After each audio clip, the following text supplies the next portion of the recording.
How have you been? Jazz! But that's why we have each other.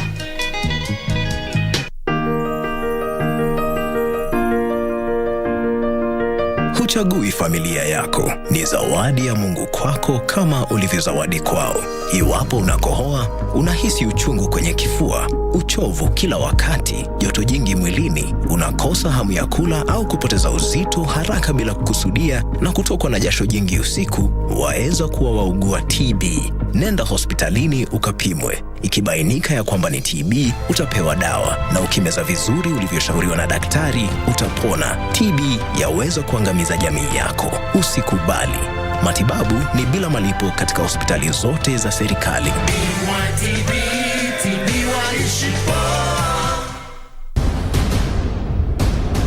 Remember the prophecy.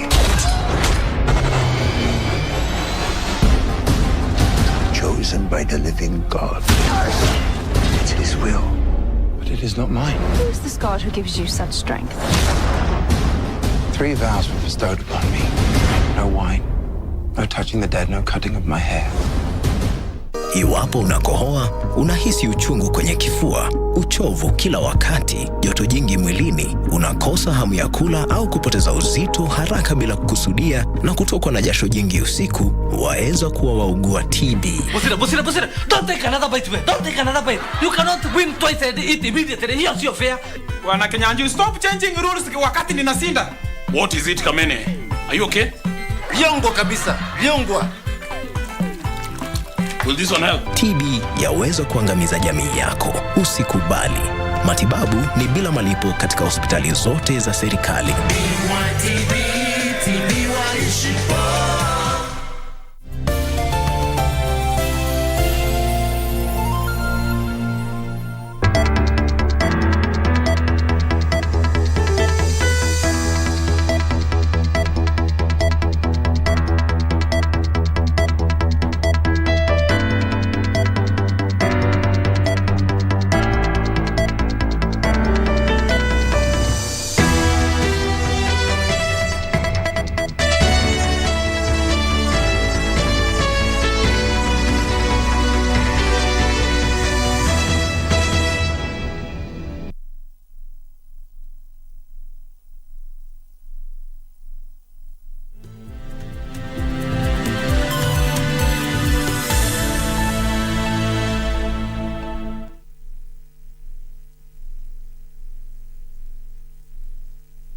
A very good afternoon to you on the 26th of May 2023. Thank you for choosing us for Lunchtime News. I am Nissie, is our sign language interpreter this afternoon. Many thanks for choosing us. Now, the government of Saudi Arabia has expressed its commitment to redouble efforts to enhance cooperation with Kenya in the health sector. Saudi Arabia Ambassador to Kenya, Khalid bin Abdullah Al Salman, said his country will continue to expand further bilateral relationship engagement in the health sector for the benefit of the two nations. He was speaking at Kenyatta National Hospital during an impromptu tour of the cardiology clinic, where specialist cardiologist doctors from Saudi Arabia and KNH successfully operated on 25 patients with heart complications. Since Monday, Kenyatta National Hospital's cardiology clinic department was a beehive of activities. The reason? The specialist cardiologist doctors from Saudi Arabia, in conjunction with their Kenyan counterparts, were attending to free surgeries on patients with congenital heart disease at the facility. We are looking for more than 200 nurses to take him from here, from Kenya to Saudi Arabia, to join the Saudi health system there. That means there is a lot of opportunity, a lot of cooperation between the two countries. I'm really happy today to see that the doctors from Saudi, and they are here and sharing with the doctors from Kenya and do a good job here. Saudi Arabia Ambassador to Kenya Khalid bin Abdullah Al Salman visited the facility to have a first hand on the philanthropic gesture. To thank the Saudi team, the doctor coming from Saudi Arabia to do some operation here with coordinate with the Kenyatta Hospital, with relation between the health system in Saudi Arabia and health system in Kenya. We are working to increase that and that relation and other things. And this is that it's going to be the first group, as the doctors mentioned, and there is another groups that are coming in the future. Al Salman said his country will continue to expand further bilateral relationship engagement in the health sector for the benefit of the two nations. This is not the first time for the Saudi team coming to Kenya. We have some doctors coming before doing some operation in the eye clinic, and there is a support from the Saudi Development Bank to support the Kenyatta Hospital to build the infant and burn centers, and there is also support for the KBC Hospital, and we are continue to do our job and have a good relation with the Kenyan government. The doctors had managed to attend to 25 out of 35 patients with congenital heart disease at the facility. This team came to lend a hand to our specialists in fixing complicated cases of heart conditions, some acquired heart conditions and others which are congenital, or those that children are born with. We'll pick something from our own environment, how we work, and also we are learning how they treat some of the complex cases out there. The free surgery was courtesy of the Saudi Development Bank and the King Salman Humanitarian Aid and Relief Center.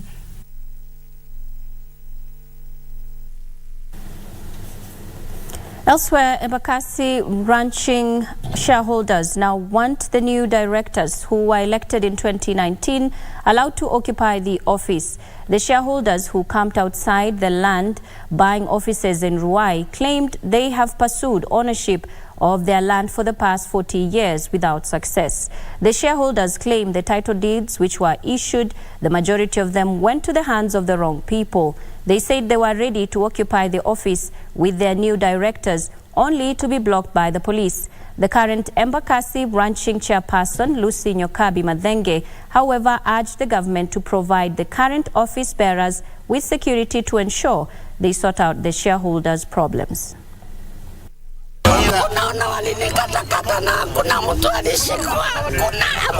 Kitu ile tunataka sasa ni wale watu tulichagua on April 13, 2019 wakakatazwa kuingia kwa ile ofisi. Baka wa sasa tunataka waingie ndio watupatie mashamba yetu. Wazazi wote wamefariki, mimi ni third party. Ule nashughulikia shamba ya wazazi. Na shamba ile tuko nao ni shamba moja tu hapa chini. Ile sasa hiyo ndio tulibakishio na hawa. Hiyo ingine ikaenda, tumegawana tukiwa watu watatu. Na tulikuwa tunafaa tugawane hizo shamba tukiwa watu watatu, hizo shamba mbili, moja original na moja bonus. Sasa bonus walikula.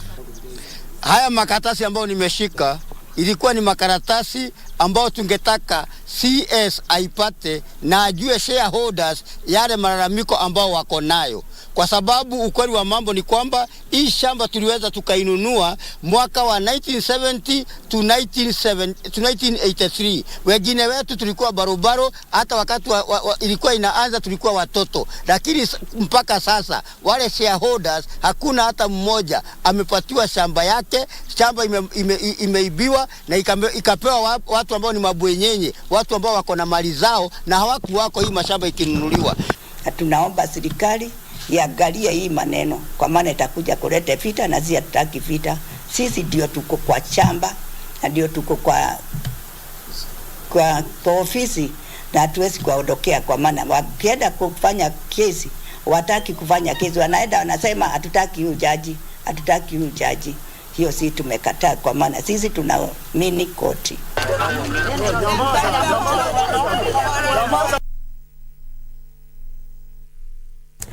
Elsewhere, the High Court in Kericho has dismissed an appeal by nominated Member of Parliament, of County Assembly Vincent Koskei, challenging a court ruling on his removal.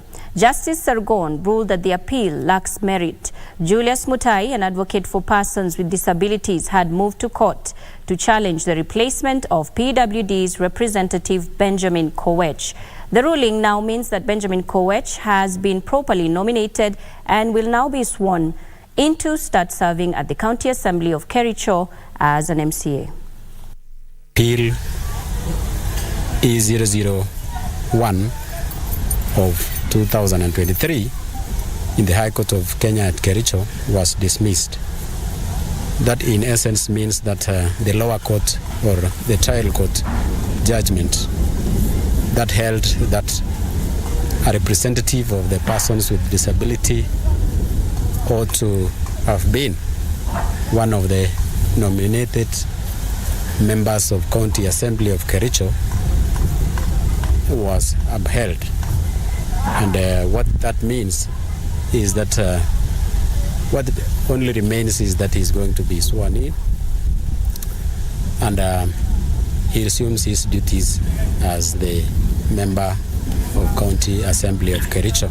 Tuna furaha kubwa kwa sababu High Court yetu ya Kericho ameamua Benjamin Kipkorir amerejeshwa kiti yake, ambaye Law Court pia alikuwa ameamua.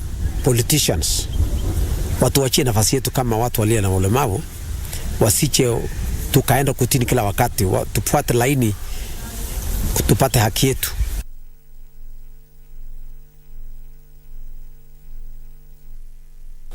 Elsewhere, a family in Katiathoka in Kitui Central Sub-County, Kitui County, is in a panic mood after it emerged that 6 of their family members might be victims of the Shakahola tragedy.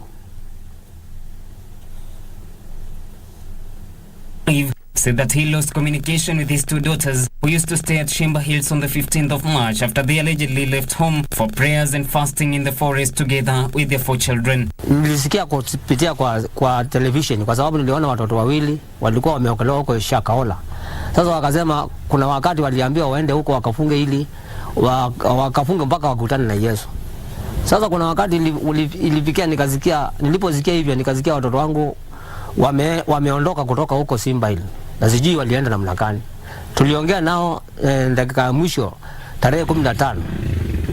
Na kutoka hapo simu zao zikasimika. The father said that previously he had witnessed weird behaviors with his daughters. Walipoingia huko mambo yao nikaona yanapandilika kwa sababu niliona wakiwa wananyolewa nywele, wakija nyumbani na wauliza maswali.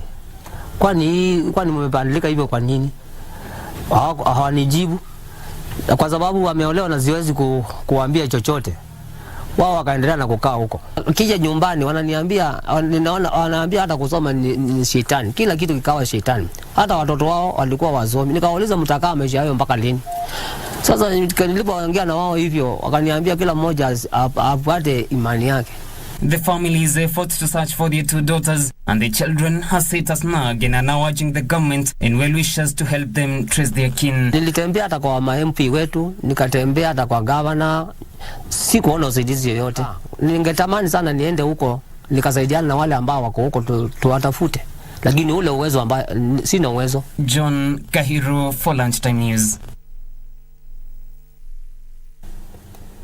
And the Kakamega County Deputy Governor Ayub Savula has called on the government to address the cost of living, saying it's becoming unbearable for common Mwananchi. Speaking in Kakamega town as he inspected the sanitation within the town, Savula further faulted the Treasury for failing to release equitable shareable allocation to devolved units, noting delay has been derailed development in the counties. The DG noted that there should be seamless cooperation between the counties and the national government.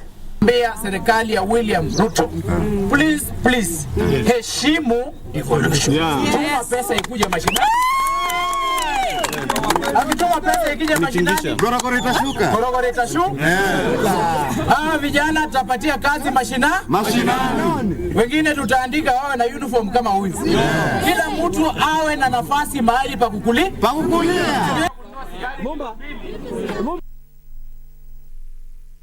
Elsewhere, retired teachers in Nakuru have expressed disappointment at a decision by the Director of Pensions at the Teachers Service Commission, TSC, to delay payment of their dues. They have urged the Ministry of Education's top officials to intervene over the outstanding claims for teachers who retired between 1997 and 2007. While addressing the media in Nakuru, Gidraf Kimata lamented that the retirees have been subjected to the indignity of being perpetual paupers, despite the National Assembly approving the allocation of resources to the Treasury to address the teachers' plight.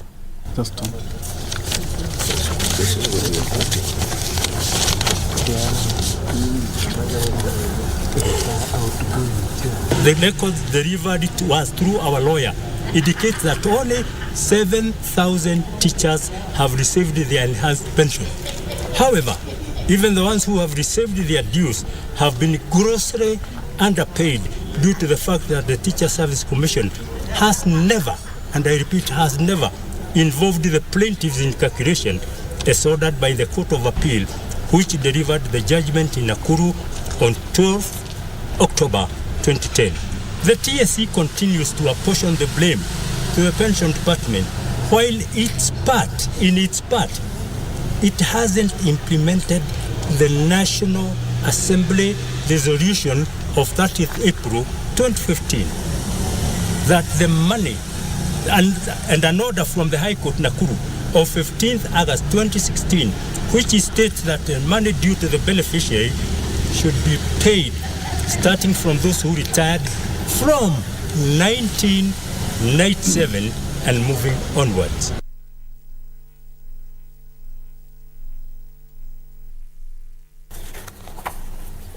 Over 700 women from 6 constituencies in Nandi County have benefited from training on how to save and invest within their groups. This emerged during a workshop held by the National Government Affirmative Action Fund in collaboration with other organizations, among them banks. The women at the same time called for tougher measures to help deal with loan defaulters. The women in the meantime received a 6.5 million shillings check from the office of the Nandi County Women Representative, which is to be shared among 65 women groups.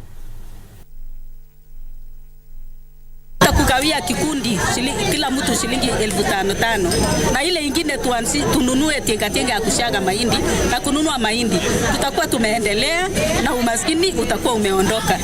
Hiyo kama ngafu tutakuja mpaka vikundi vyenu. We want to see this money work.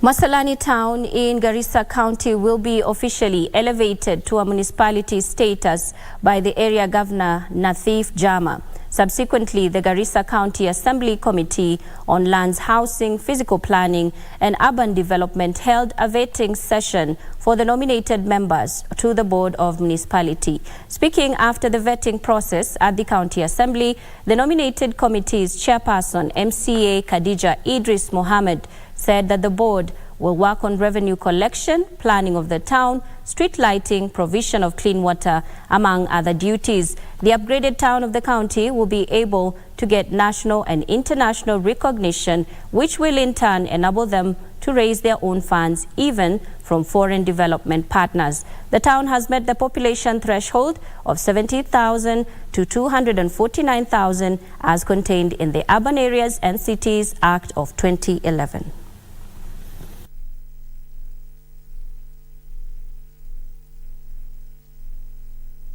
The municipality means a lot to the people in terms of resource, in terms of management, in terms of administration, and in terms of service delivery.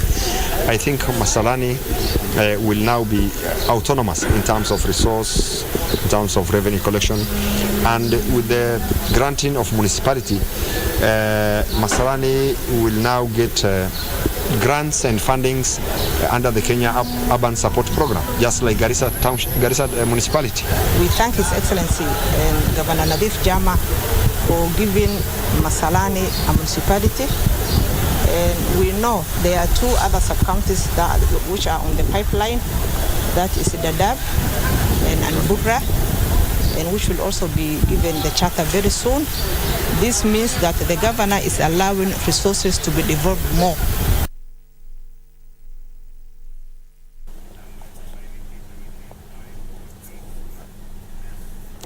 Elsewhere, the National Environment Management Authority, NEMA, Kiambu County, in conjunction with Kenya Forest Service and the local community, planted over 5,000 trees at Kericho Forest with an aim to increase the forest cover. To encourage farmers to maintain the trees, Kenya Forest Service started establishment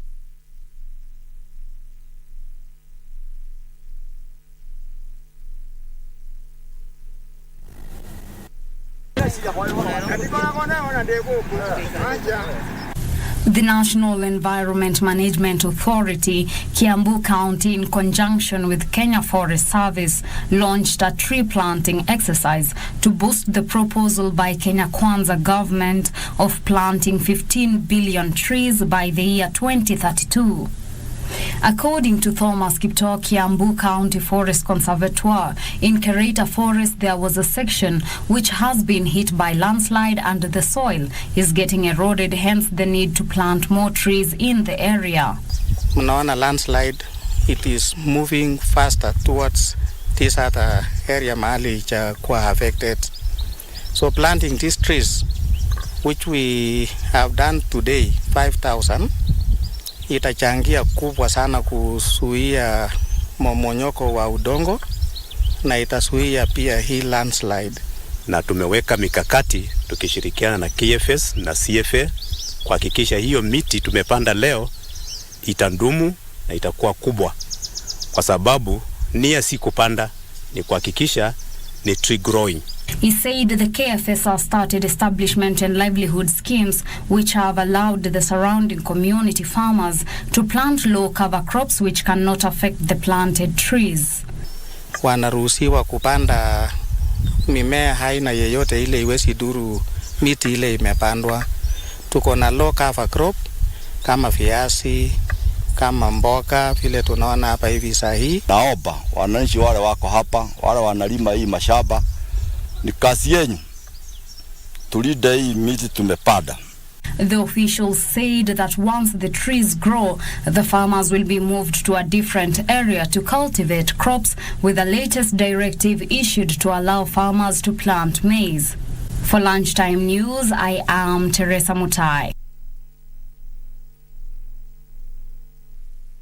We are taking a short break here on Lunchtime News, but don't go too far. We'll be back with more.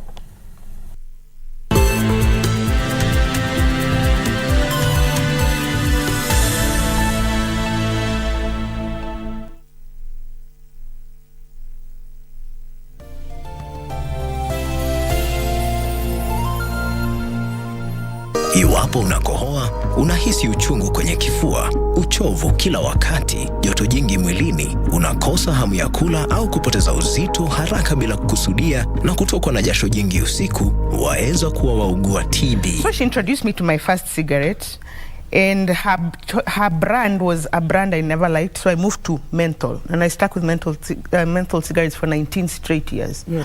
So me, my response was rebellion. I rebelled against my family. I started drinking to annoy them. TB yaweza kuangamiza jamii yako. Usikubali. Matibabu ni bila malipo katika hospitali zote za serikali.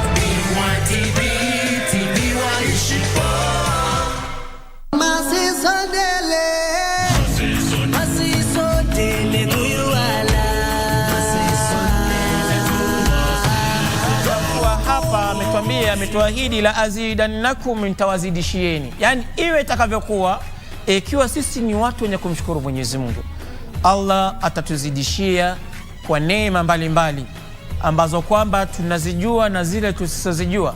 Ikafikia kiwango ambacho na Aisha radhiallahu anha aliweza kumuuliza, hivi mbona wazidisha ibada kwa wingi sana wakati Allah subhanahu wa ta'ala amekujalia neema?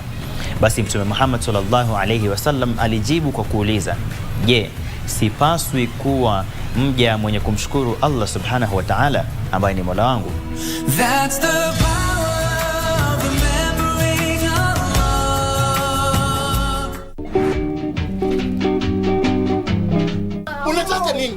Unafanya nini huko? Unatoka nani hiyo sura ya kati? Wewe ana shoplift. That is wrong. Nimeweka tishu kwa nje keke, si ndio? Kwa nje keke.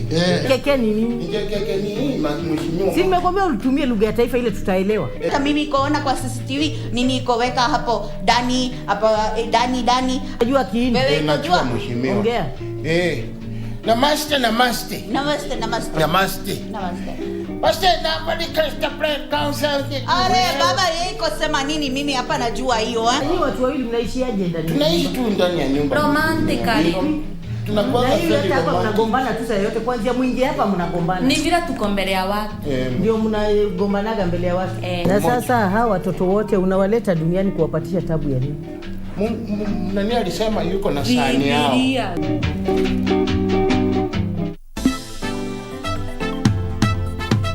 Have you ever seen a free crispy chicken deep fried yani ndani ya mafuta? Where have you seen free of that? Michelle, I see you only want the best for me, eh? How's that? You see, Michelle, I've been chasing you for close to a kilometer now. If I do that every morning, I'll be in a very good shape in a very short period of time. Bosira, don't take another bite, man. Don't take another bite. You cannot win twice and eat immediately. Here's your fare. Bwana Kenyanju, stop changing rules wakati ninasinda. What is it, Kamene? Are you okay? Vyongwa kabisa. Vyongwa. Will this one help? Sundowner Sunset Date goes county, this time to the land of opportunities. All roads lead to Embu County. Sundowner will be hosted live from the iconic Isaac Walton Inn with their grand collabo. Catherine Donye and John Obongo Jr., the Wicked Weekend Man, and thereafter John Karani JK will keep you on your feet with hits from the 80s and 90s till late. Good morning, Mr. Walker. There will be country music performances by Carrie B, karaoke sessions with Kid Karaoke, and much more fun. No dull moment when Sundowner fans get together. Sundowner Sunset Date Embu County Edition, proudly brought to you by KBC English Service and the Kenya Tourism Board on 3rd June 2023 at the Isaac Walton Inn, starting at 2 p.m. Entry 500 shillings at the gate. Tembea Kenya, Tembea Embu.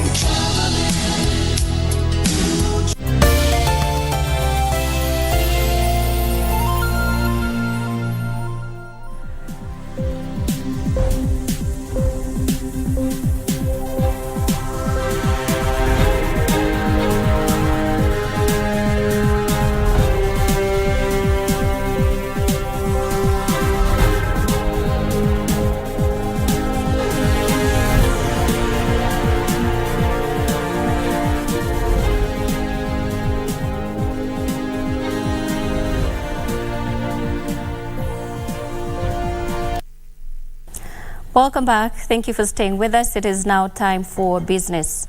President William Ruto has called for major tax collection and administration reforms at the Kenya Revenue Authority to shore up revenue collection. Ruto says corruption and lethargy remain rampant at the tax agency, hampering collections. The president has termed tax evasion and unwillingness to upgrade processing systems as some of the ills plaguing the taxman's efficiency in tax collection.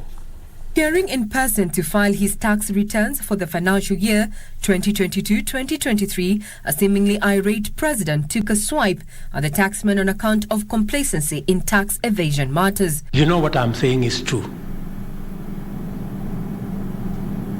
You know what I'm saying is true. And I'm going to repeat it again. Collusion, wanton bribe taking, and general corruption continues to pervade the operations of this organization. The president alleged underhand tactics at KRA like collusion, bribery among KRA staff, massive leakages of potential revenue were some of the reasons the tax agency was incapable of meeting its revenue targets. The management, board and management of KRA need to ask, you need to ask yourselves, how come we are collecting 15% of GDP while our peers are collecting 25% of GDP. He further noted that KRA has not embraced a culture of supporting and facilitating taxpayers as well as alternative dispute resolution, and as such called for the adoption and implementation of best technologies to facilitate efficient revenue mobilization. Wouldn't have a problem with people paying taxes if they are fair, if everybody is paying, and if there are no people who are more equal than others. And Ruto has also condemned the authorities' resistance to the introduction of upgrading of revenue administration technologies and directed the authority to urgently undertake serious and effective culture change. The revenue agency is in the process of rolling out the e-teams for efficient and effective VAT collection. As I told the country, everybody, irrespective of status, will pay tax. The Kenya Revenue Authority is charged with collecting 2.14 trillion shillings in the current financial year, which closes on the 30th of June. In the last 9 months up to March this year, revenue collection averaged at 95.1% of the original target and 93.4% of the supplementary target. Regina Manyara reporting for Lunchtime News. Nairobi County has unveiled plans of installing charging infrastructure for electric vehicles at the Nairobi Green Park Terminal.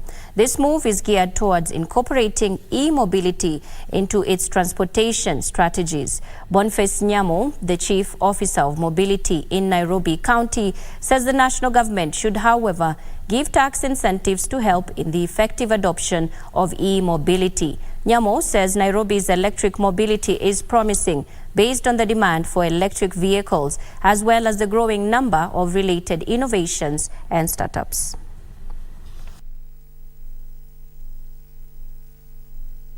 We are encouraging especially PSVs because they are the biggest emitters in the CBD and the city and across the country to go the electric way. And there are so many advantages of using electric buses or electric vehicles or electric bikes as compared to using fuel enabled transport. In fact, we have encouraged those circles and companies who are launching electric buses and vehicles to invite the county.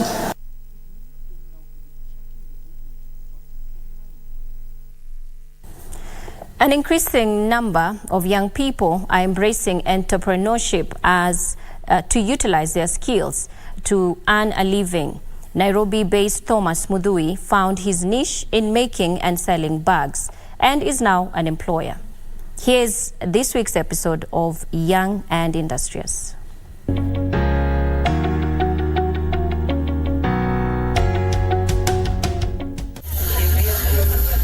27-year-old Thomas Mudhui is a fashion designer based in Kericho Market in Nairobi County. Towards the end of 2019, his business idea of making leather bags came to life. I asked my dad if he can support me, if he can buy for me machines. But my dad was unable. Luckily, Thomas found a friend who agreed to train him. How to make bags, and I said to him, I'm ready to.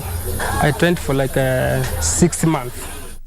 He then sought for opportunities to start his own business. I met Amelia. Amelia is a founder of Some Africa. Some Africa empowers youth. I pitched my idea to them. Then after that, they invested in my business. They are the ones who bought me the materials, the machines, and they gave me money to start my own business. And with that, Masalani Designs was born. Why bags? Bags are hot cake. People want bags, so to use bags every day. People use bags every day, now and then. Yeah. Since then, Thomas has expanded his business to 2 locations. Biashara tunaweza kulia.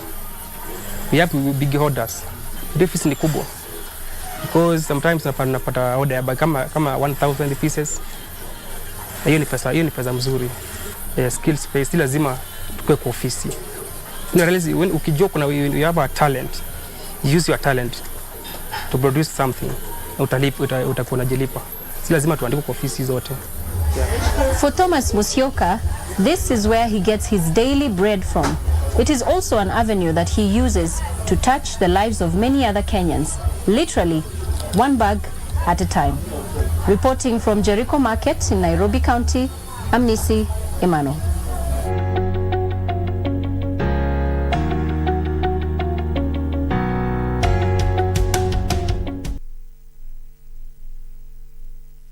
Right, on the international scene, U.S. President Joe Biden and top Congregational Republican Kevin McCarthy are closing in on a deal that would raise the government's $31.4 trillion debt ceiling for 2 years while capping spending on most items. The deal, if finalized, will increase funding for discretionary spending on military and veterans while essentially holding non-defense discretionary spending at current year levels. Here are the details of this and more in news from across the world. The White House is considering scaling back its plan to boost funding at the Internal Revenue Service to hire more auditors and target wealthy Americans. The final deal would specify the total amount of the U.S. government can spend on programs like housing and education. Republican negotiators are backed off plans to increase military spending while cutting non-defense spending and instead backed a White House push to treat both budget items more equally. The Treasury Department was warned that it could be unable to cover all its obligations, but willing to sell $119 billion worth of debt that will come, suggesting to some market watchers that it was not an ironclad deadline. Elsewhere, China's telecommunications sector saw rapid growth in the first 4 months of 2023, with sharp increases in the operation of emerging businesses such as cloud computing. The total revenue of the telecommunications sector topped 570 billion yuan from January to April, a year-on-year increase of 7.2%. In the 4-month period, the 3 leading telecom operators, China Telecom, China Mobile and China Unicom, all actively promoted the development of emerging businesses, including IPTV, internet data centers, big data, cloud computing and the Internet of Things, earning revenue of 125 billion yuan. Meanwhile, the scale of mobile phone users increased steadily and the number of 5G users went up rapidly. By the end of April, the total number of mobile phone users of the 3 leading operators reached 1.7 billion. Finally, Saudi Arabia's sovereign wealth fund, the Public Investment Fund, has established Badil, a company that aims to develop, manufacture and distribute tobacco-free products as part of efforts to reduce the prevalence of smoking and localize manufacturing in the kingdom. Badil intends to make its tobacco-free nicotine delivery products available across Saudi Arabia by end of 2023, with the aim of expanding its reach to regional and international markets in the longer term. The company's products will be manufactured in the kingdom.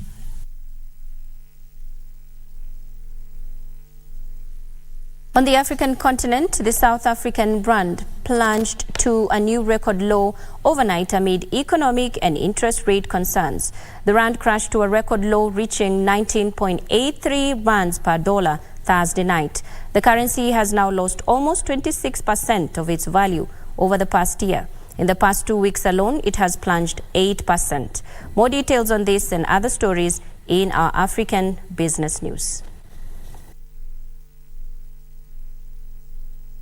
Market analysts are divided about why the currency started bleeding. Some claim the slump was triggered by the outcome of the South Africa Reserve Bank's Monetary Policy Committee's meeting, which resulted in another shock sell-off, while some believe that the sharp rand slump was triggered by concerns about the economic fallout of another aggressive hike. South Africa may already be in recession as load shedding devastates the country. Higher interest rates make rand assets more attractive to international investors, but other countries are still planning to hike rates, which would make the rand less appealing. Elsewhere, an inventory carried out by Rwanda Mines, Petroleum and Gas Board has revealed that there are 1,200 sources of industrial minerals and quarries for construction materials in Kigali City, satellite sites and secondary sites, calling for proper management of the resources while developing sites master plans. The inventory and mapping of the resources are aimed at ensuring proper management policy. Clay is a local available raw material for construction and a valuable resource in Rwanda.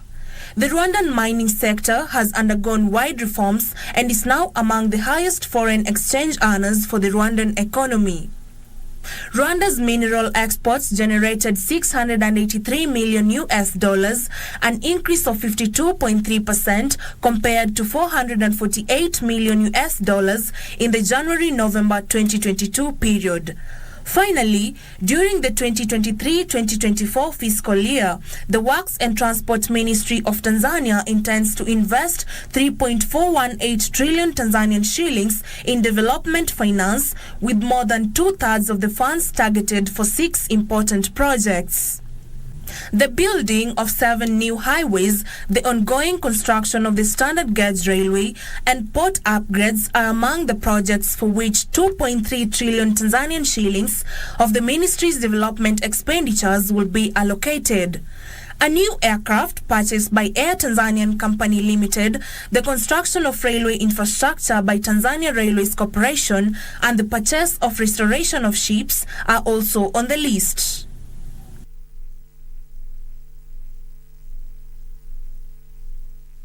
And Kenya is staring at losses running into billions of shillings and massive layoffs due to the ongoing violence in tea-growing counties of Kericho and Bomet.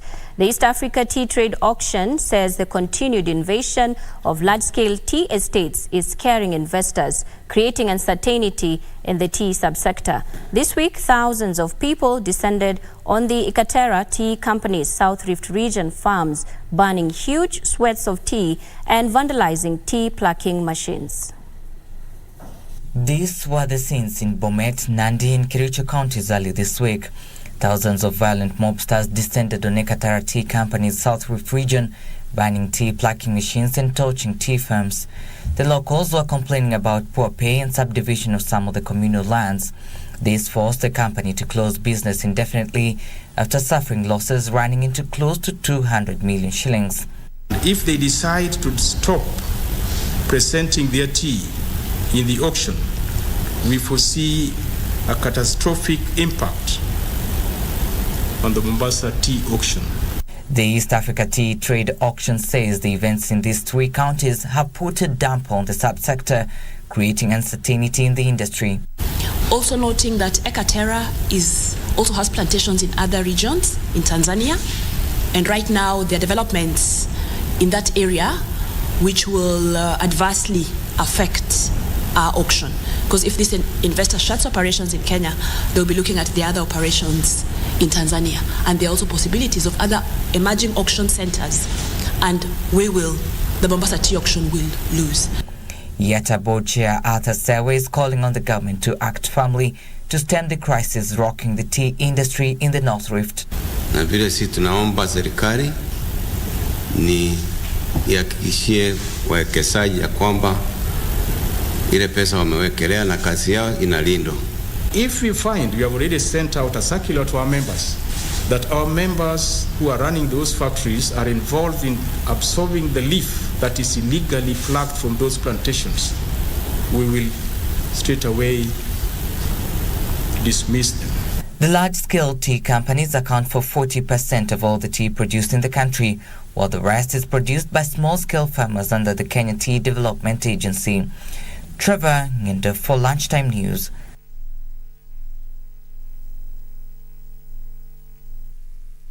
Moving on, the Export Processing Zones Authority is offering free training, mentorship programs and internships to the youth. The forum aims to address high unemployment by opening up jobs for young people in the EPZs. Here are more details on that report by Pauline Kihali. The overall unemployment rate in Kenya is at 12.7%, with youth who form 35% of the Kenyan population having the highest unemployment rate of 67%. Over 1 million young people enter into the labor market annually without skills, with some having either dropped out of school or completed school and not enrolled in any college. EPZA chairperson Richard Cheriot stated that the corporation wants youth to have space in the job market. When you have an ability, create time and go to a management company or come to Hussein and tell Hussein, we are willing to volunteer in EPZ to do free service, because what we want is we want information and technology transfer. We want to learn things. Because the next time you apply for a job and you say, I was at Mass for 1 year and I learned ABCD, it is going to be another advantage for you. So I want you guys, don't put money to be everything. You're still young guys. You can still coax your brother, you can still coax your sister and your father to give you something. But wait until you reach my stage where the children are expecting you to give them money. Like if you come to me and your children are wanataka pesa, I would rather pay school fees for your children. Which parent, first of all, to do internships and mentorship programs. When you do internship and mentorship programs, you are able to learn how businesses are run. So that if you have an entrepreneurial mindset, you cannot start business today without getting trained. You must get some training. So accept the difference and accept that for me to succeed in life, I must go through a process. Government parastatals have been urged to give youth space to be involved in decision-making in matters that concern them. Pauline Kihali for Lunchtime News.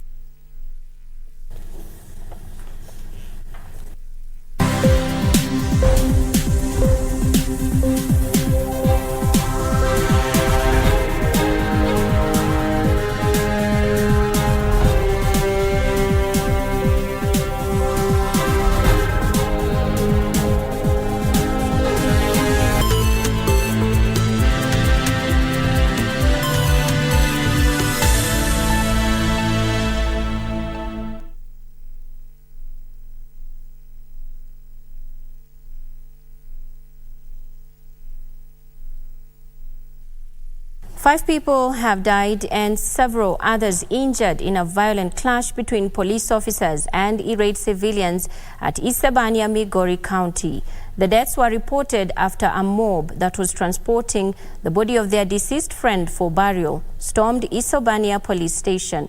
The group, which is reported to have been armed with stones, machetes and other crude weapons, was allegedly on a mission to have prisoners in custody released.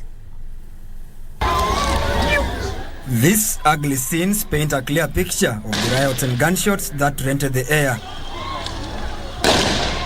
at Isebania police station for the better part of Thursday afternoon. The fire exchange came as a result of an altercation between a mob that daringly stormed a police station in Isebania. Kupita police station kulikuwa lori mbili na pickup nyuma.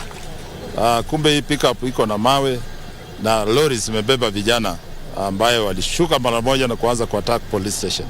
The group is alleged to have wanted prisoners who were incarcerated to be released. Wakaanza kuvamia police station, kungoa police station, wakaingia wanataka ku release remandees ambayo wako cell. Police officers who were on duty were forced to fight back as the rowdy mob begged for their blood. Na ikawa watu wengine wanatokea huko kijiji ya huko juu wakiwa join na group ikawa kubwa, askari wakatupa tear gas. The incident left scores injured, including one cop, while 5 others died. So far ni watu 4 walikufa.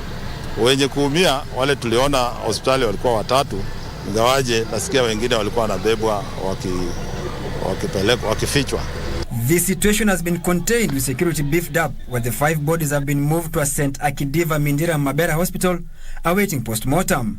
Parsai Frederick, Lunchtime News.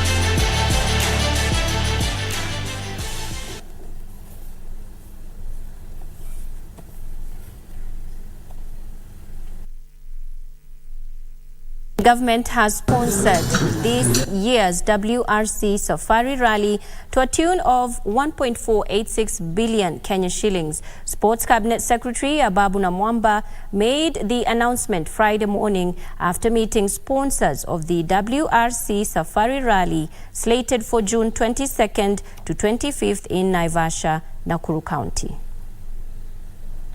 Speaking after meeting sponsors of the WRC Safari Rally, Sports Cabinet Secretary Ababu Namwamba stated that most of the sports in Kenya are performing dismally due to lack of funding. We cannot be celebrating 60 and we have a broadcaster from a neighboring country taking the original broadcast rights for something that is so Kenyan in history and heritage, and then you say you are proud to be Kenyan. This year, said the government targets to develop different sports in the country, starting with this year's edition of the WRC Safari Rally. Ababu also hailed the national broadcaster KBC for its contribution towards the development of sport. I'm glad that KBC is now part of celebrating this legacy, and now KBC is the signature media house that we are using to send a message that we want the Kenyan media to take a prominent place in profiling what is Kenyan. On his part, KBC Acting Managing Director Samuel Maina promised that the national broadcaster will continue playing its role as a true sports partner. With our 2 TV stations, KBC Channel 1 and Y244, with 13 radio stations and 8 services, we can assure Kenyans we are going to deliver to your living rooms, to your borders, mkiwa kwa shamba, kwa radio. We are going to give you everything sport. The government has sponsored this year's edition to a tune of 1.486 billion. This year's edition of the WRC Safari Rally is slated for June 22nd to the 25th in Naivasha, Nakuru County. For Lunchtime News, I'm Daniel Mwendwa.